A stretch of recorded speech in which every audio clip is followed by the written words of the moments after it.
అనుభవపూర్వకంగా చూసి రాసిన వాళ్ళు చెప్తే అయినా సాయిబాబా ఇస్లాంని ప్రమోట్ చేసే టైంలో తనకి ఎలాంటి పూనకాలు వచ్చేవి, ఇస్లామిక్ సంప్రదాయాలు పాటించకపోతే ఆడవాళ్ళని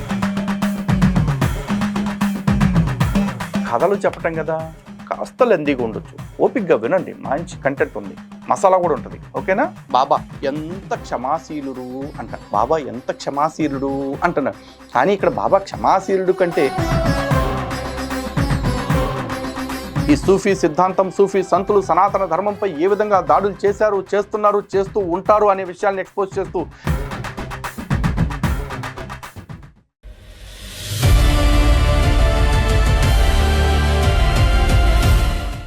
హిందూ బంధువులందరికీ జై శ్రీరామ్. సాయిబాబా పేరు చెప్పగానే చాలామంది తన్మయత్వంతో ఊగిపోతూ ఉంటారు. అయితే వాళ్ళందరూ ఏంటి ప్రమాణంగా తీసుకుంటారంటే సాయిబాబా సచ్చరిత్ర అనే దాన్ని ఎక్కువ ప్రమాణంగా తీసుకుంటారు. అలాగే అందులో చెప్పిన ఘట్టాలన్నీ కూడా ప్రత్యక్ష ప్రమాణాలు, అంటే అక్కడ అనుభవపూర్వకంగా కొంతమంది చూసి రాసిన విషయాలు అని చెప్పేసి చెప్తూ ఉంటారు. పోనీ అటువంటి అనుభవపూర్వకంగా చూసి రాసిన వాళ్ళు చెప్తే అయినా సాయిబాబా ముస్లిమే, సాయిబాబా ఇస్లాంని మాత్రమే ఎక్కువ ప్రోత్సహించాడు. ఇది స్టార్టింగ్లో, తర్వాత ఎప్పుడుకో ఇక ఆయన ఇక సర్వమత సమ్మేళనం, కొత్త మేళం ఏదో పెట్టేసి అందరినీ నేను అట్టా సొత్తా అని చెప్పాడు అంటారు. కానీ అసలు ఇస్లాంని ఎంత ప్రమోట్ చేశాడు, ఇస్లాంని ప్రమోట్ చేసే టైంలో తనకి ఎలాంటి పూనకాలు వచ్చేవి, ఇస్లామిక్ సంప్రదాయాలు పాటించకపోతే ఆడవాళ్ళని ఎట్లాంటి బూతులు తిట్టేవాడు, ఇవన్నీ మీరు ఎప్పుడైనా తెలిసి చదువుకున్నారా? చదువుకునే ఉంటారు, కాకపోతే భక్తితో కళ్ళు మూసుకుపోయిన మీకు కొంతమంది కనపడకపోయి ఉండొచ్చు. కానీ సాటి హిందువులకు ఇప్పుడు నేను చెప్పటం బాధ్యత కాబట్టి నేను చెప్తున్నాను. నేను దేని నుంచి చెప్తున్నాను అంటే శ్రీ సాయిబాబా సత్యచరిత్ర, అంటే శ్రీ సాయి సచ్చరిత్రని ఇగోండి శ్రీ సాయిబాబా సంస్థాన్ ట్రస్ట్ షిరిడి వాళ్ళు ముద్రించిన దాని నుంచే చెప్తున్నా. నా సొంత పెత్తనాలు లేవు, నా సొంత పైత్యాలు లేవు. కాకపోతే కథలు చెప్పటం కదా, కాస్త లెందీగా ఉండొచ్చు. ఓపిక్గా వినండి, మంచి కంటెంట్ ఉంది, మసాలా కూడా ఉంటుంది. ఓకేనా? నేరుగా టాపిక్లోకి వెళ్ళిపోతే ఇక్కడ పరిచయంలో ఉన్న వాడుక భాష వాడకం అనే దానిలో ఒక లైను, బాబా మాట్లాడే ఉర్దూ భాషలోని వాక్యాలు లేదా ఆ రోజుల్లోని గ్రామీణ భాషలోని సంభాషణ యథాతథంగా ఓవిల్లో జత చేసి అలాగే వాడుకలోని మరాఠీ ఇంగ్లీషు శబ్దాలను వాడి హేమాద్ పంత్ తన వర్ణనకు యథార్థతను మాత్రమే కాకుండా సోయగాలను కూడా సంతరించి పెట్టారు. అంటే ఇక్కడ బాబా మాట్లాడే ఉర్దూ భాష, ఇప్పుడు బాబాని ముస్లిం అనగానే మా బాబాని ముస్లిం అంటావా అని పిసికేసుకుంటున్నారు కదా. ఉర్దూ మాట్లాడుతుంటే ఎవరంటారు? సరే ఇట్ట కూడా అంటారు, ఉర్దూ పండితుడు కూడా అయి ఉండొచ్చు అంటారు కదా. అక్కడ అంత లేదు రాజా. ఓకే, సో బాబా ఉర్దూ మాట్లాడేవాడని ఈ రచయిత చెప్తున్న మాట. అంటే ఈ రచయిత చెప్తూ దానికి సోయగాలు సొగసులు అద్దాడంట హేమాద్ పంత్ అనే ఆయన. ఓకే, సో ఇక కథలోకి వెళ్దాం. ఇక ఉర్దూ మ్యాటర్ అర్థమైంది కాబట్టి కథలోకి వెళ్తే సాయి సచ్చరిత్ర 3వ అధ్యాయంలో ఈ కథ ఉంది. దీన్ని ఓపిక్గా కాస్త వినండి ప్లీజ్.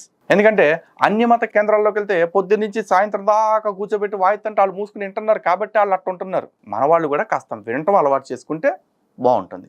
వినండి. సరే, తమను పూజించమని ఆజ్ఞాపించారు సాయి. ఆ సాయి ఎవరు అన్నదాన్ని వ్యాఖ్యానించాను. దాన్ని దృఢపరచగల ఒక విషయం గుర్తొచ్చింది. ఉప్పెనలా ఉరికి మరీ వచ్చింది, అది చెప్తాను. అంత ఉరుక్కుంటూ వచ్చిందంట, మరి వినాలిగా, మరి ఎందాం. ఒకసారి షిరిడీకి ఒక రోహిలా వచ్చాడు. అతను చాలా రోజులు అక్కడే ఉండిపోయాడు. అతడు బాబా గుణాలను చూసి సమ్మోహితుడయ్యాడు. అతడికి బాబా పైన అపరిమితమైన ప్రేమ కలిగింది. ఈ ప్రేమ రోహిల్లాకి ఎందుకు కలిగిందంటే మీకు చివరిదాకా చూస్తే అర్థమైంది. దాని అర్థం నేను చెప్తే బాగోదు. ఓకే, దున్నపోతులాంటి శరీరంతో పుష్టిగా ఉండి ఇష్టం వచ్చినట్టు ప్రవర్తించేవాడు. ఎవరు? బాబా కాదు, ఆ రోహిల్లా. ఎవరిని లెక్క చేసేవాడు కాదు. దేహానికి పాదాల వరకు జీరాడే కఫ్నీ వేసుకునేవాడు. ఎట్లా అయితే బాబా వేసుకుంటున్నాడో కఫ్నీ, అలాంటి కఫ్నీని అతను కూడా వేసుకునేవాడు. కాకపోతే అతను దున్నపోతులా ఉండేవాడంట.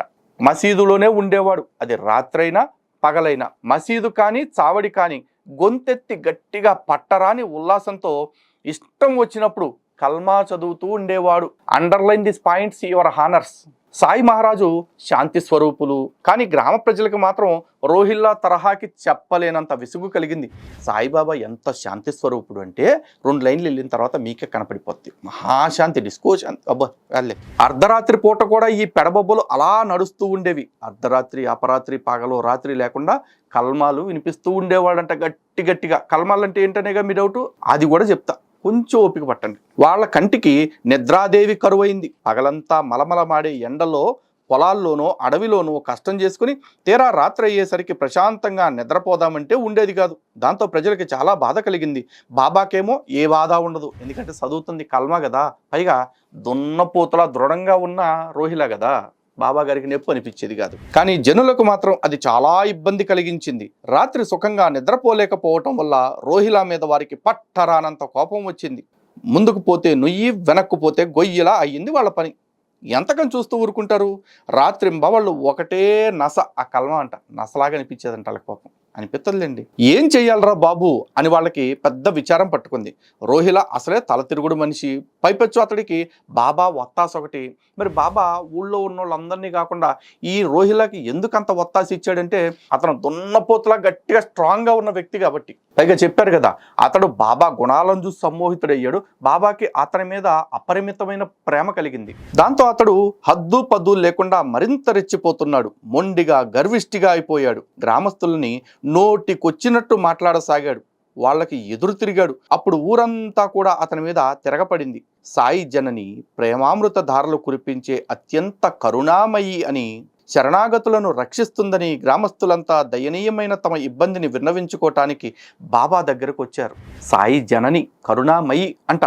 సాయిబాబా గారిని ఒక తల్లిలాగా, ఒక స్త్రీతో సమానంగా వాళ్ళు భావించారు, అంటే తల్లితో సమానంగా భావించారు. బాబా గారేమో ఆ దున్నపోతు లాంటి రోహిల్లా మీద అపరిమితమైన ప్రేమ కలిగి ఉన్నారు. ఎందుకంటే ఆయన ఇష్టం అయింది, మనం ఏం చేస్తాం.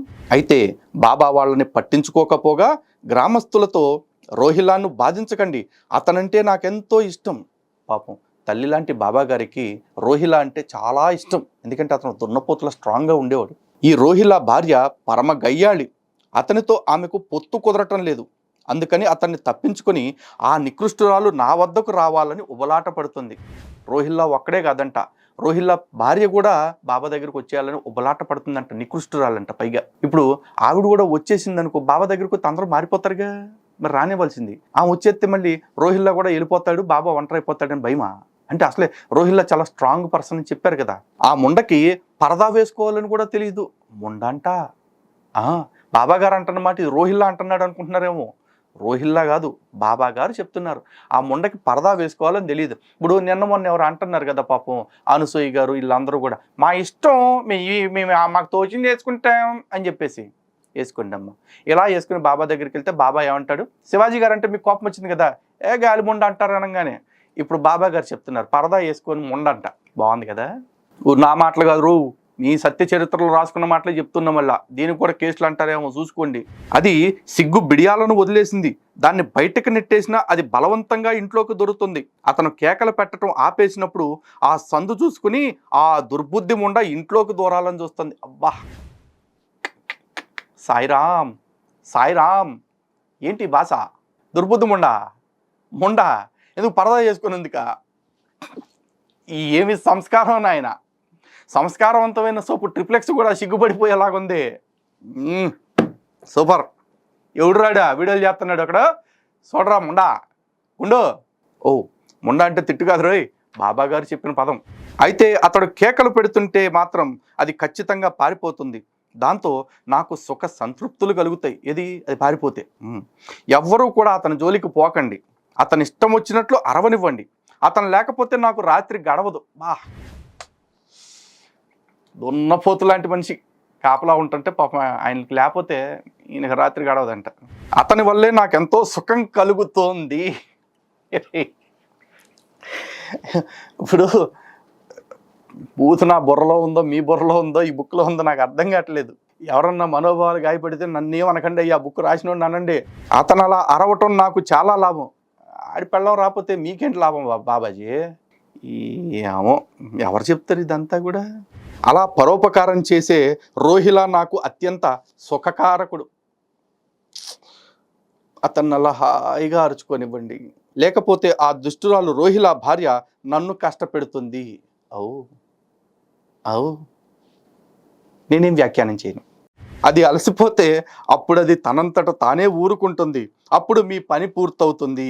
ఆ ముండ నన్ను పట్టుకోకుండానూ ఉంటుంది. ఏ ముండ గురూజీ, ఏ ముండ బాబాజీ, ఏంటి ముండ భాష?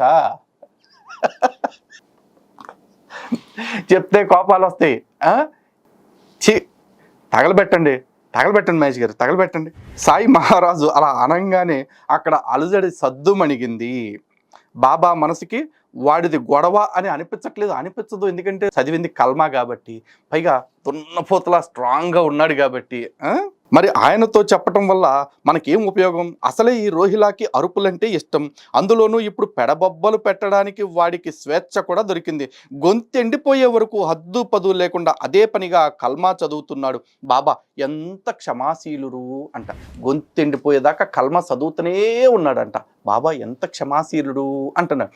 కానీ ఇక్కడ బాబా క్షమాశీలుడు కంటే బాబా ఎంత ముస్లిం శీలుడు అది వినాలి మీరు. ఎందుకంటే ఈ కథ ఇంకా ముందుకెళ్లే ముందు మీకు అసలు కల్మా అంటే ఏంటో చెప్పాలి.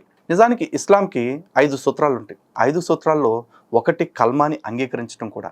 ఈ కల్మాలో 5 సూత్రాలు ఉంటాయి. అవేంటో ఒకసారి మీకు చెప్తాను, దయచేసి వాటి అర్థం చూడండి. ఎందుకు బాబాకు అంత బాగా నచ్చింది అనేది మీకు తెలుస్తుంది. ముందుగా ఈ కలిమా అంటే ఏంటో ఒకసారి చూడండి. కలిమా అనగా వాక్కు. ఇస్లాంలో కలిమా అనగా విశ్వాసపు వాక్కు. ప్రపంచమంతటా గల ముస్లింలందరూ ఏకీభవిస్తూ కలిగిన ఈమాన్, అకీదా, ఇస్లాం ధర్మాన్ని ఆచరించడానికి కావలసిన ప్రథమ విశ్వాసం ఈ కలిమా. కింద ఇవ్వబడిన 5 కలిమాల్లో మొదటి కలిమా షహాదా. ఖురాన్లోనూ హదీసుల్లోనూ కనిపిస్తుంది. మిగతా 4 కలిమాలు మొదటి కలిమాను పటిష్టం చేయుటకు ధార్మిక ఉలేమాలచే నిర్దేశింపబడినవి. ఇక కలిమాలు ఏంటో చూద్దాం. నిజానికి ఇది ఇస్లాంకి సంబంధించినవి కాబట్టి ముస్లింలు దీన్ని పఠించడం నేను తప్పుగా తీసుకోవట్లా, వాళ్ళ మత విశ్వాసం అది. కానీ ఆ విశ్వాసాన్ని ఈ సాయి దగ్గరికి వచ్చిన ఈ రోహిలా ఎందుకంత బిగ్గరగా రోజుకు 100 సార్లు చెవులు చిల్లులు పడేలాగా ఎందుకు చదివాడు? దాన్ని వింటూ సాయి ఎందుకంత ఆనందపడ్డాడు? ఈ కలిమాల్లో నిజంగా అంత సత్యం ఉందా? ఈ కలిమాల్లో అంత గొప్ప పవిత్రమైన వాక్కులు ఉన్నాయా? లేదంటే ఈ కల్మాలో అంత సర్వమత సమానత్వం ఉందా అనేది ఇప్పుడు మీకు తెలియాలి. నిజంగా చెప్తున్నా, దీన్ని ముస్లింలు ఎవరు కూడా తీసుకోవాల్సిన అవసరంలా. ఇది అక్కడ గ్రంథంలో ఉన్నదాన్ని బట్టి నేను అర్థం చెప్పాల్సి వస్తుంది. ఓకే, సో మొదటి కలిమాని కలిమా ఏ తయ్యబా అంటారట. దాని తెలుగు అర్థం ఏముంది? నేను సాక్షీకరిస్తున్నాను ఎవ్వరూ లేరు కానీ అల్లాహ్ ఉన్నాడని. నేను సాక్షీకరిస్తున్నాను మహమ్మద్ అల్లాచే పంపబడ్డ ప్రవక్తయని. ఇది మొదటి కలిమా.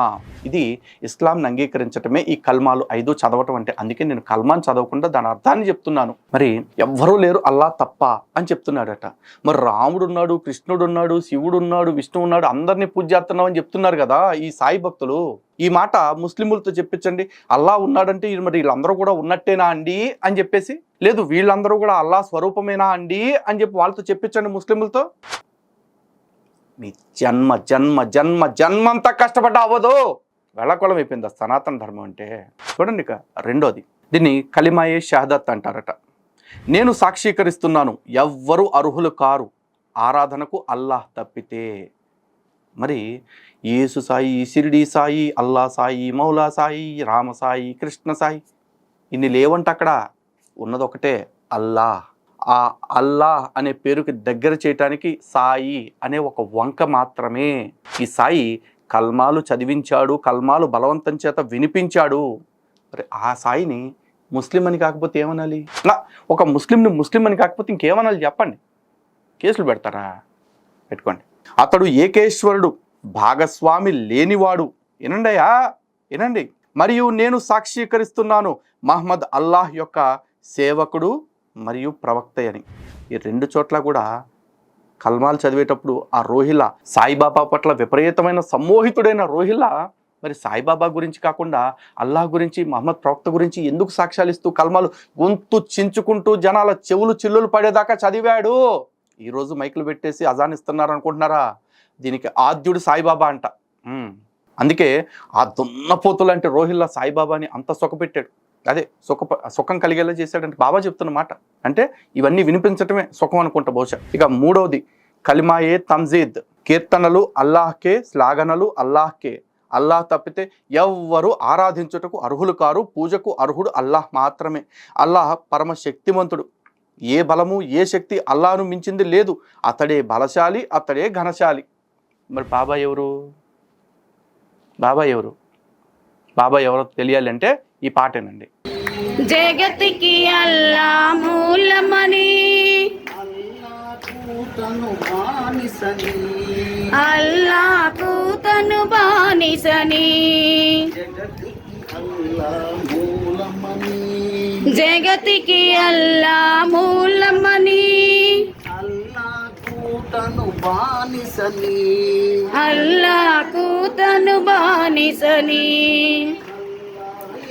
అల్లాను కొలిచెను అల్లాయే అల్లాను కొలిచెను ఇది ఒక వింతేనో విన్నారుగా, జగతికి అల్లా మూలం అయితే ఈయన అల్లాకు బానిస.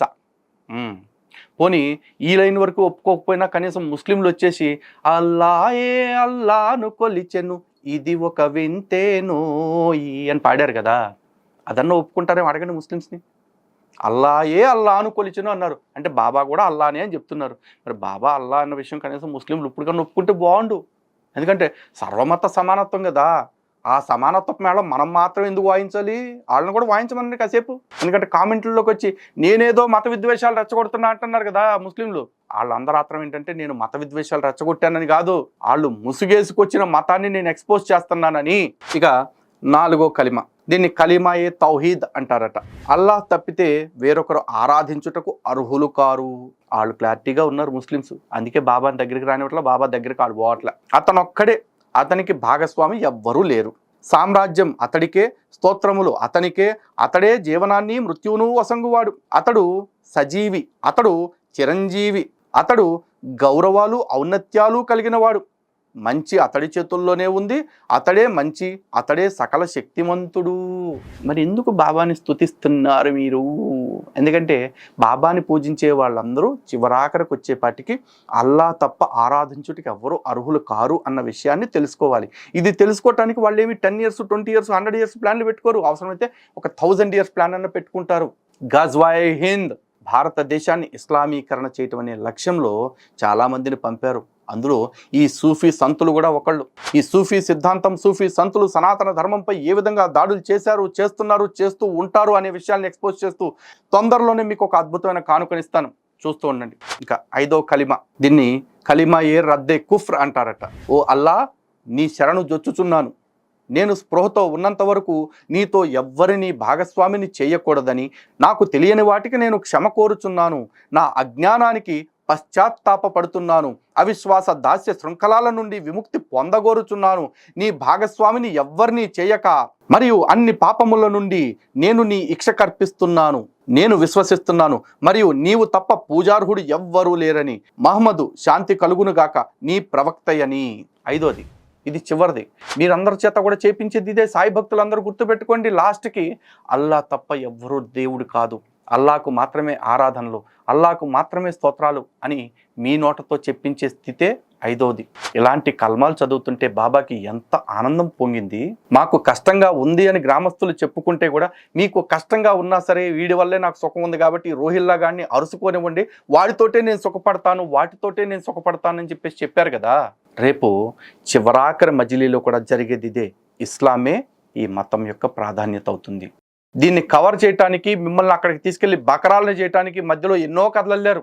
కానీ ఈ కథ 30వ పేజీ నుంచి స్టార్ట్ అయింది. మరి 700 పేజీల్లో ఇంకెన్ని ఉంటాయి ఆలోచించుకోండి. మీరు ఎలాగూ కొంతమంది ఆలోచించేంత శ్రమ పెట్టరు కాబట్టి, కేవలం మా కోరికలు తీరితే చాలు, తీర్చింది ఎవడైతే మాకేంటి అనుకునే వాళ్ళు ఉన్నారు కాబట్టి, అలాంటి వాళ్ళ నిమిత్తం నేను దీని యొక్క వాస్తవ స్థితిని మీకు వివరిస్తాను. నచ్చిన వాళ్ళు చూడండి, నమ్మిన వాళ్ళే ఫాలో అవ్వండి. నేను మాత్రం ఒక్కటే నమ్ముతా, ధర్మ ఏవ హతో హంతి ధర్మో రక్షతి రక్షితః. ధర్మాన్ని మనం నాశనం చేయాలనుకుంటే ఆ ధర్మమే మనల్ని నాశనం చేస్తుంది. మనం ధర్మాన్ని గెలిపించాలనుకుంటే ఆ ధర్మమే మనల్ని గెలిపిస్తుంది. సత్యమేవ జయతే. జై శ్రీరామ్. భారత్ మాతాకి జై. సనాతన ధర్మమే సర్వోన్నత ధర్మం, సర్వోత్తమ ధర్మం, శాశ్వతమైన ధర్మం.